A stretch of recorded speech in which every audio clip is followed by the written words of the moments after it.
The episode begins with our female protagonist Miyo Samori reflecting on her horrible upbringing and how a man named Kiyoka Kudou changed her views on life.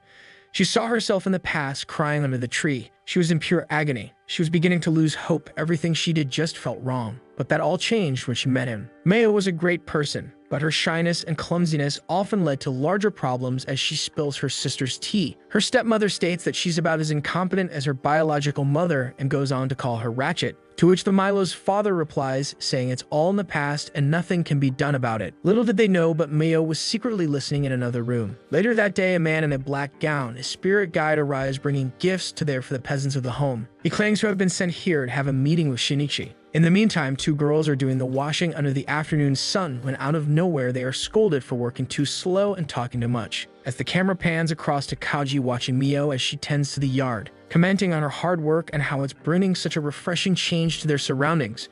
She turns around holding a big girthy stick in her hand and awkwardly says hello with a shaky voice as if she has had all her confidence knocked out of her. They awkwardly chat for some time before Kuji asks her if they can have a moment together in full privacy, to which she agrees. As they sit under a pagoda, Kuji tells her to put her hands out as he whips out a pack of milk cremates. He explains to her how good they taste in his mouth and how his brother gets them for him. As she tries one, she comments on how it melts so slowly in her mouth. The boy then quickly states that whenever she wants some, he can be at her service as it's a little price to pay for her happiness. He continues to tell her how much he wants to do for her, how hard he will simp for her, all for her to feel safe and saved from the bridal auction. That night, as Miyo's father sits at the table with everyone but Miyo, he asks her to be ready for him the next morning at noon, to which she quietly agrees to. As she goes to her room, she looks in the mirror and asks herself why is it her that has to be the servant for her family? Why does she always have to be the one who doesn't get a choice? The next morning, as she's doing the dishes, her younger sister Keo comes in looking for her mother,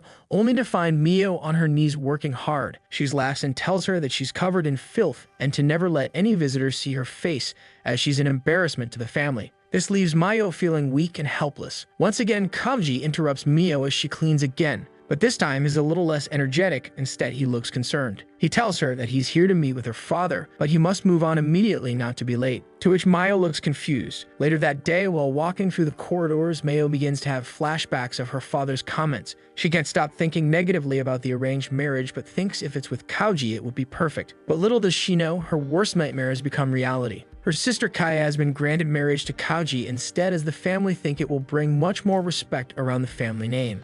Miyo's hurt more than she's ever been hurt before. She wonders why she continues to hope. Why does she yearn to be accepted when all she wants is to be accepted? However, before she can get to down on herself, father tells her that she will be the one to marry the famous Mr. Kiyoka Kudou, to which her stepmother and sister both comment on how lucky she should feel because she does not deserve a man of his stature. Kaya even comments saying she doesn't even think she'll last a week before the man kicks her out. Miyo is not impressed with Mr. Kiyoka Kudou's stature. In fact, she doesn't care one bit. She pleads with her father to let her choose. Even Kaji doesn't agree, as later on he gets into a heated argument with the father, but is hastily shut down when he states that he must silently abide by his rules as his doing greater good of the family. As Miyo continues to feel down surrounding her situation, she finds herself talking to a tree that her and her mother used to sit by, reminiscing on the good times. However, Kuji arrives out of nowhere crying, explaining to her how he tried so hard to save her, but he couldn't do enough. She tells him it's fine, she knows it's out of their control, and she thanks him for trying since no one else ever cared for her. He continues to pour his heart out to her, explaining that all he ever wanted was for them to be happy, just like they were as kids.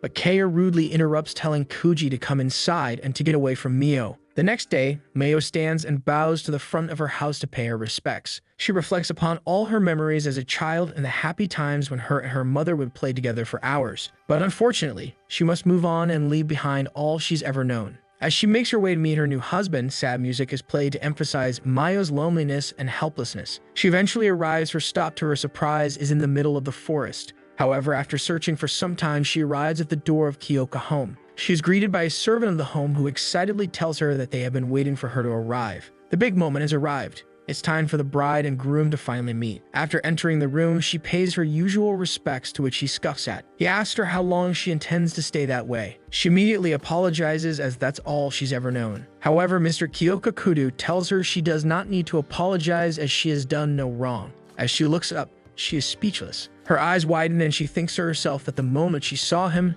she felt something shift. What was once a dark space in her life had a slither of life blossoming through the snow. She felt alive again. That brings the episode to an end. Don't forget to like and subscribe for episode 2 coming tomorrow.